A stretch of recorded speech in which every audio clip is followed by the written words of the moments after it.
Hey everyone, Jay's from Amphenol Audio back again. I cleaned and organized my shop quite a bit this past week, and I thought instead of just doing another build video, I'd do a little shop tour and kind of show you what tools I'm working with nowadays, talk about some parts, and just whatever else I can come up with as I go through my setup. So starting over here at the bench, I think I'm actually going to pan right, go over here to what I call the warehouse area, where I keep just about everything I'm using on a day-to-day basis, and let's just see what we've got. So up here at the very top, the last of my old lava cable. All right, the last of my old lava cable. The mini ELC is the black cable. The Ultramatic is the purple. It's a good cable. Ultimately, I thought it was a little expensive, and they weren't the easiest to deal with, so I kind of phased away from it. Still have this on sale on the website in the DIY parts section for pennies on the dollar if you want to help me get cleaned out of it. Over here I have TechFlex 1/8 inch for multi-channel stuff and 1/4 inch for guitar cables, stuff like that. I don't do a lot of the sheathing of guitar cables and stuff like that, but plenty of people do, and that's fine. So it's not really my thing. A couple things about TechFlex. One, that people always talk about. One, people like to put colors and they like the TechFlex on the guitar cables, stuff like that, because, well, one, it makes them look nice, and that is certainly true. People from TechFlex will tell you that TechFlex will help you with add abrasion resistance and basically protect the cables and stuff that you put TechFlex on, and that is absolutely true as well. What I don't hear people talk about as much is that it really helps prevent cables from getting tangled, and especially if you just take a bunch of cables, you throw them in a bag or something like that and you pull them out, if they're covered with TechFlex, they tend to not get nearly as tangled. And that's one of the reasons I really like it for like multi-channel snakes with, like, 8 or 12 channel fan outs, especially those fan outs get pretty long, like 3 or 6 feet. The TechFlex just makes everything a lot more manageable, so I really like it. Down here to the heat shrink, 1/4 inch all the way up to about 3/4 inch. You want like a 1/4 inch for the small stuff, actually 3/8 if you're looking to just put like a little bit of heat shrink on a guitar cable, like you're using the G&H plugs or something like that. And now you get into like the 3/4 inch for bigger stuff like my pedal board snakes or multi-channel stuff and all that. I don't get into the adhesive lined heat shrink very much. I know some builders do. I just think that it kind of makes it like a little bit weirdly stiff, and that adhesive, it's kind of over time, it just kind of breaks down and gets like a little powdery, and I just don't really like it. I don't think I do anything that's like so rigid, needs so much durability that you need that adhesive line stuff. I mean, for some applications and industries, it's good. I personally just don't get into it myself. So on the clear stuff, and one of the things I always talk about my products is whenever I do quite a bit of multi-channel stuff, is I always use high contrast black text on white paper labels under clear heat shrink, so the labels will never fade and then they'll never fall off. So I just kind of switched over to using the 3M stuff on recommendation from a couple other techs, because I honestly, for a long time I was just using generic stuff, and it was fine. I didn't really have a problem with it. It did kind of get like just a little bit stiff though whenever you would shrink it. The 3M stuff, it definitely has that feeling just like a better quality product. And when you do shrink, it does take a little bit more heat. It just tends to feel a little bit more like the rest of the cable. So it does provide like a little bit of resistance. So if you want like a little bit of like strain relief resistance, like at the very end of a cable where cables usually break, this will help out with that a little bit. One thing I don't like about it though is it doesn't get quite as clear as I would like. It certainly gets clear enough that you can read any labels I put underneath it, but I just wish it was a little bit clearer. So I'm going to stick with it for a while because overall I like the quality, but I may try a few different things. Going down into the toolbox, have the storage container up here. This is stuff I only need like once a month, like extra filters for the Fume Extractor and all that kind of stuff. Getting into tools I use every day. Scissors, utility knife, always with a fresh blade in it because a sharp blade is safer than a dull blade. Have the strip masters here. I actually don't use these very often. They are nice for like really small stuff. They're a great tool, and I have the 20 to 30 gauge blade insert in there. If you think you might like them, then you probably will. Again, good tool, not something I use every day, but when I do need them, they're great. Zuron diagonal cutters. Use these just standard Klein tools, strippers that you can get at like Home Depot or your big box hardware. I've been just using these forever. Both sizes, the big ones and small ones.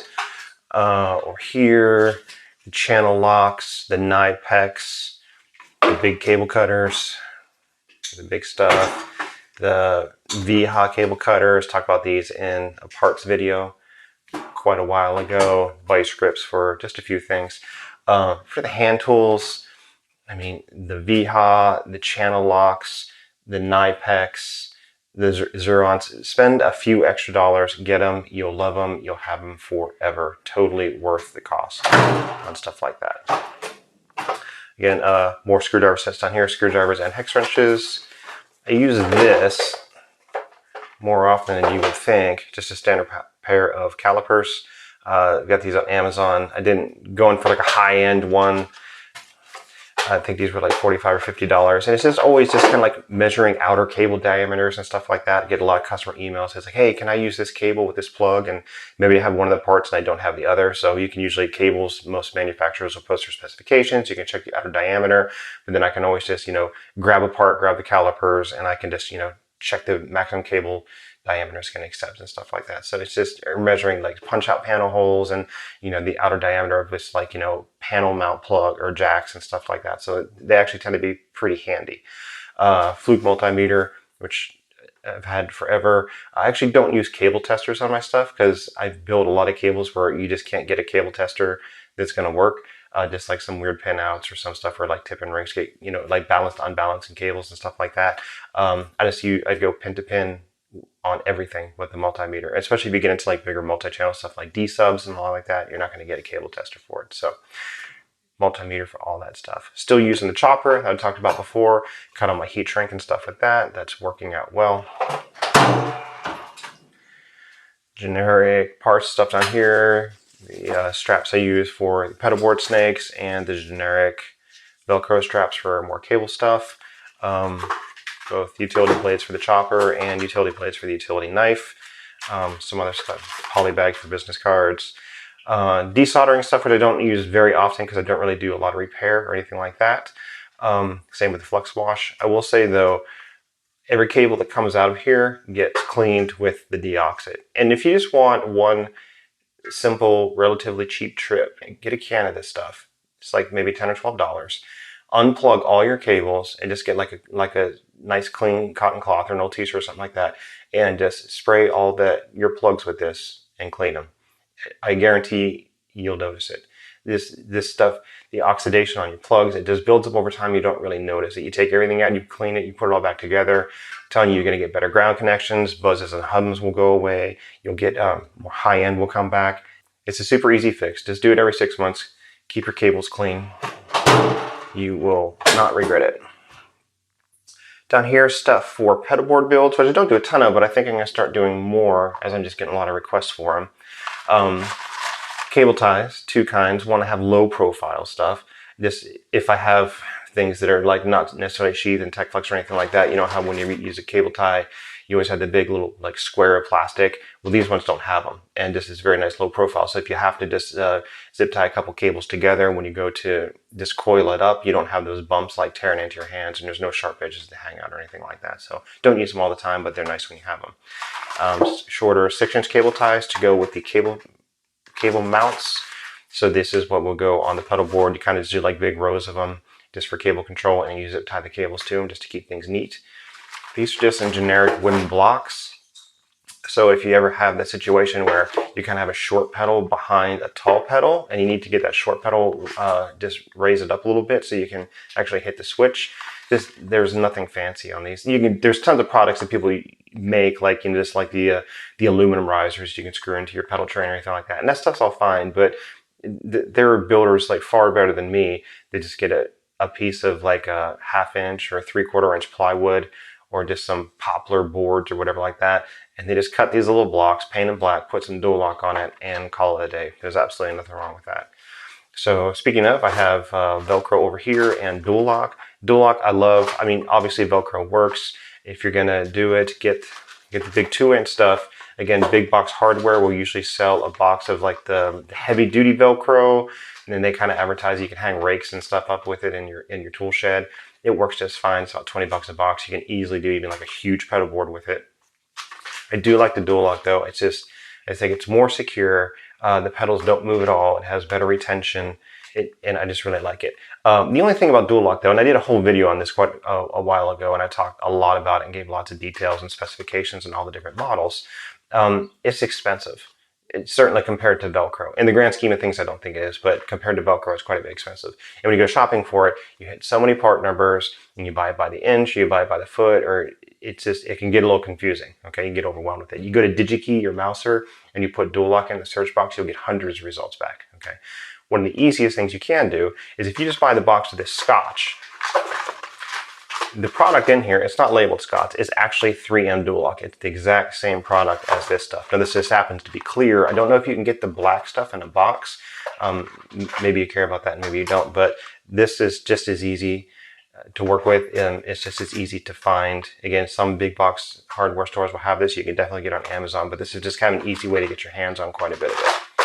So, and just a little generic piece of PVC, just use that as kind of like a rolling pin to roll the Velcro and dual lock down after you put it on. So just to make sure there's no bubbles or anything in there. And I have some big Tech Flex down here for just generic stuff. I have my painter's tape, my electrical tape, I have some business cards. Business card thing is funny. You might not find this very interesting, but anyway, I look at business cards, it's kind of like, I try to keep a very cost-conscious business, you know, and if I'm going to spend, you know, $50, $60 on business cards, a lot of people, I notice nowadays, you buy something from them and you get like a business card or two, and it's like in like a little poly bag, like these guys, and you do guitar picks or something like that. And I just wonder, generally when I buy stuff, I don't like stuff like that because I end up just like throwing it away, and it's just kind of wasteful. And I think, well, how much did the cost of my product go up because all this stuff was in there? I originally only did this because I do some guitar shows in the greater Midwest area, and you just gotta have some business cards to put down on the table. And I did these ones with the YouTube and Instagram channel just to let some people know that I had it.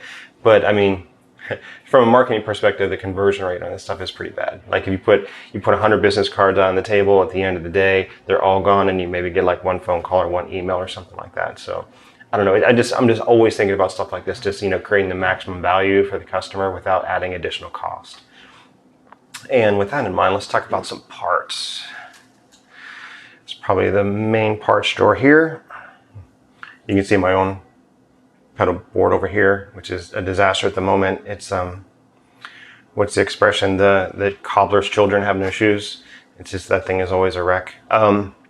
So over here, standard G and H plugs, the straight 1/4 inches and the right angles. These are great plugs. I actually don't know if I even sell these on the website. I do these just because I actually do some white label products for local music stores. I just do their guitar cables for them. And I should probably get them as options on the website. I don't know, maybe I'm just lazy that way.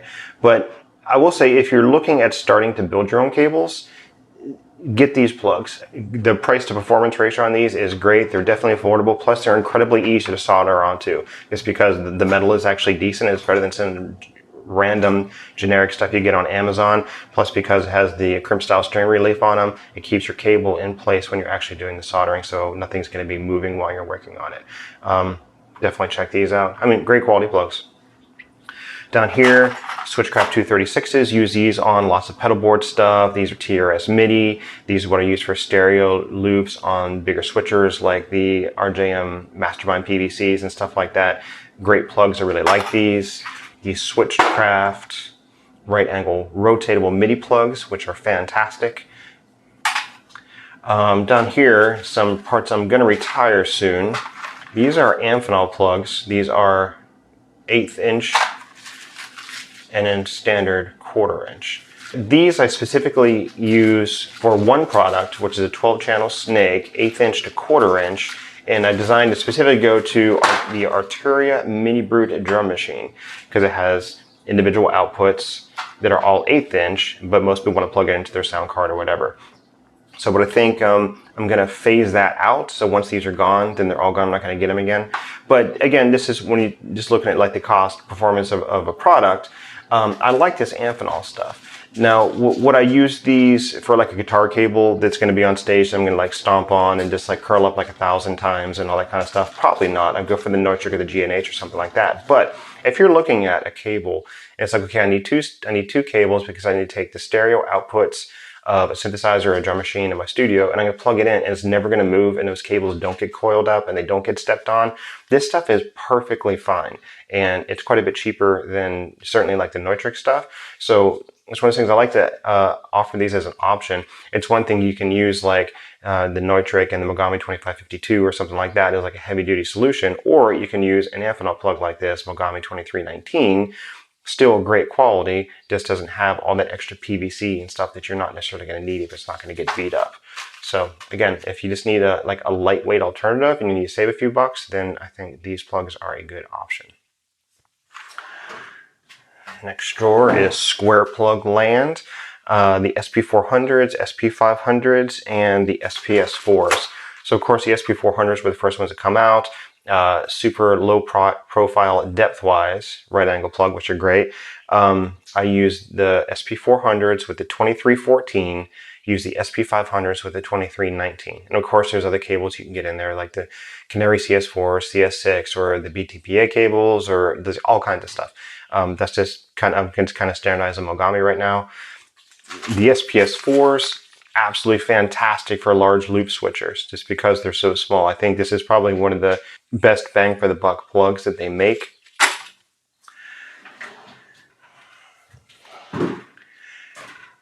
More parts, headphone extension cable stuff over here, specifically like these big old Neutrik locking TRS 1/4 inches. And then I also have, again, kind of like two price tiers on there. These are the Rian ones. Don't lock, but still, you know, just fine for studio use or something like that. And I have the last of my old Neutrik NP3C, their C versions. Once these are gone, they're all gone, and I'll just move to all X range. So the headphone extension cables, those are some of the first products I ever made, because I made them for myself, and those are some of the first products I ever sold on Alphatone, and still doing them today. And I have some parts over here I'll show you that I'm working on some new ones. So again, straight MIDI plugs there. Heat shrink. This is my custom labeled stuff. So when I do like insert cables on the PVCs, I have like label them like left and right. I also have ins and outs, MIDI for some of the TRS MIDI stuff. So the directional TRS MIDI cables, you have to label them because they always have to go one way. So I like these a little bit better for smaller cables than actually using just like the printable labels with the clear heat shrink over it, just because on the pedal boards, stuff tends to just like, you know, twist and turn a little bit more at 90-degree angles, and I don't want the cable to get too thick with that extra layer of clear heat shrink. So that's why I like to just use the printed heat shrink for that kind of stuff. And I have generic power over here, mainly the 2.1 millimeter DC stuff, and also just some few scraps of Edison stuff for, you know, just small cables, like to go from like a power supply on a pedal board to like a patch bay or something like that. And in the bottom, some odds and ends of cables. I have most of the stuff on full reels behind me in the closet, which is fine. This is some of the stuff I don't use as often. That's like the super small MIDI cable and stuff like that. And then this is all Neutrik land. This is basically TS and TRS straight plugs and TS and TRS right angles. And I pretty much standardize on black at this point because it seems like that's what most people like. And that's it for the warehouse, and back over here to the shop, or the workbench as it were. My rubber band. So over here, soldering station I've had for a few years now. That's a good old-fashioned Weller WES51. It's pretty much what 99% of people need. I love these little utility boxes. When you go to do a build, just pull all my parts in advance. Just kind of get everything staged. Kind of like getting your mez ready if you like to do a little bit of cooking in the kitchen. Yeah, new parts I'm looking at for headphone extension cables. Gonna start doing some 1/8 inch stuff, but with like heavy duty cable, none of the stupid generic little super thin stuff. Just some little scraps and whatnot. Keep all my preprint, all your paper labels down here. Have that stuff on hand. Got the old Hacko FA400 for fume extraction. I want to get better fume extraction though. Would really like to get 2 of them. I really want to get the floor mounted model that sits on the floor and you just bring the hose up, because the hose is always adjustable and you can always get it really, really close to the work. And then this one will stay and it will just sit when you're working. Then you basically just sit this right here. So just any flux that kind of remains on the tip and just kind of like slowly burns off over time, that'll all get sucked up by that one. Because I mean, I don't smell a lot of fumes when I'm actually working, but usually if I'm just doing like a ton of work, you know, after 3-4 hours, I kind of take a step back, maybe, you know, step out of the room for a bit. And when I come back in, the room just kind of smells a little smoky and I don't like that. So just always looking out for my respiratory health and all that kind of stuff, especially with all the fun stuff going on right now. Got my light, which is kind of fun.